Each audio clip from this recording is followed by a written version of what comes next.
കോന്നി പയ്യനാമണ്ണിൽ രണ്ടുപേരുടെ മരണത്തിനിടയാക്കിയ അപകടം നടന്ന കോറിയുടെ പ്രവർത്തനം നിർത്തിവെക്കാൻ പത്തനംതിട്ട ജില്ലാ കളക്ടർ ഉത്തരവിട്ടു.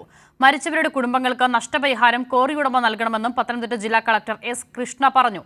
അതിസങ്കീർണമായ ദൌത്യത്തിനൊടുവിലാണ് അപകടത്തിൽ മരിച്ച 2 അതിഥി തൊഴിലാളികളുടെ മൃതദേഹങ്ങൾ രക്ഷാപ്രവർത്തകർ കണ്ടെത്തിയത്.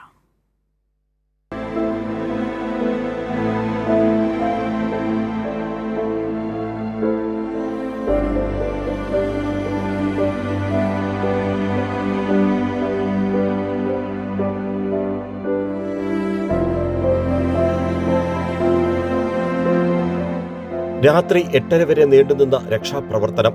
അഗ്നിരക്ഷാ ശമനസേന അംഗങ്ങളും NDRFും സംയുക്തമായി നടത്തിയ തെരച്ചിലിനൊടുവിൽ ബീഹാർ സ്വദേശി അജയ് റായിയുടെ മൃതദേഹം കണ്ടെത്തി.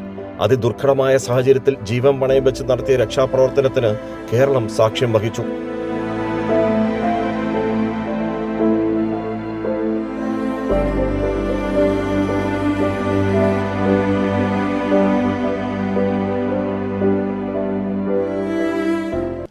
ഇന്ന് നമ്മളിപ്പോൾ ഇറങ്ങിയെടുത്തതെന്ന് പറഞ്ഞാൽ രാവിലെ നമ്മൾ ഇറങ്ങി അതിനൊന്ന് ഫസ്റ്റ് ഇൻസ്പെക്ഷൻ നടത്തിയായിരുന്നു.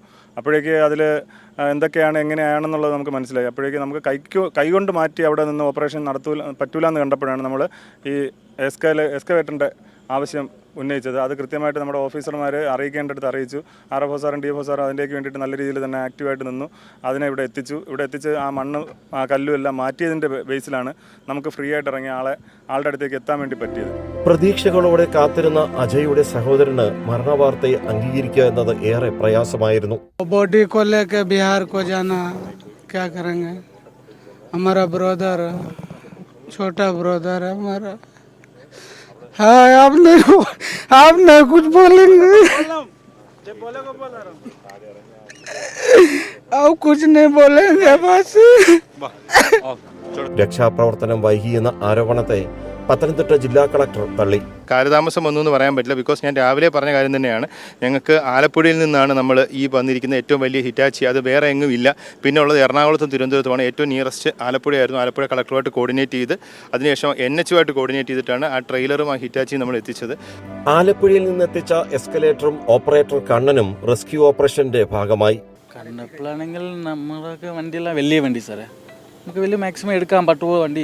കേരളത്തിൽ ആദ്യമായിട്ട് വന്ന വണ്ടിയാണ് ഈ വണ്ടി. വേറെ വണ്ടി എവിടെ ഇല്ല, 21 മീറ്ററാണ്. പക്ഷേ ഈ മാതിരി അപകടം പറ്റിയ സ്ഥലത്തിൽ എടുക്കാൻ പറ്റും വേണ്ടി സാർ എടുത്തായിരുന്നു. ഇത് എൻ്റെ മുതലാളിയാണ്. അപ്പോൾ അങ്ങനെ ഉണ്ട് സാർ. പക്ഷേ ഈ എമൗണ്ട് വെച്ച് എന്നെ പണി ചെയ്യാൻ പറ്റത്തില്ല. തന്നിരുന്നു സാറേ. അയ്യോ അടിപൊളി ആൾക്കാർ സാറേ. എല്ലാം പറഞ്ഞു കൊടുത്തായിരുന്നു. കുഴപ്പമില്ല. പാറമട അപകടത്തിൽ മരിച്ച മറ്റൊരാളായ ഒഡീഷ സ്വദേശി മഹാദേവ പ്രധാന്റെ മൃതദേഹം ആദ്യ ദിനം കണ്ടെത്തിയിരുന്നു. പോസ്റ്റ്മോർട്ടം നടപടികൾക്ക് ശേഷം ബന്ധുക്കൾക്ക് മൃതശരീരങ്ങൾ വിട്ടുനൽകും. 30 മണിക്കൂറിന് ശേഷമാണ് രണ്ടാമത്തെ ആളുടെ മൃതദേഹം സങ്കീർണമായ ഒരു ഓപ്പറേഷനിലൂടെ, അതും ജീവൻ പണയം വെച്ച് നമ്മുടെ കേരള ടാസ്ക് ഫോഴ്സിന്റെ അംഗങ്ങൾ പുറത്തെടുത്തത്. കേരളത്തിന് ഒരു പുതിയ അനുഭവം കൂടിയായിരുന്നു. അതിനെയും അതിജീവിച്ചു. പത്തനംതിട്ടയിൽ സുജിറ്റി ബാബുവിനും അഖിലേഷിനും ക്യാമറമാൻ അയ്യപ്പദേവനുമൊപ്പം രാജ്കുമാർ.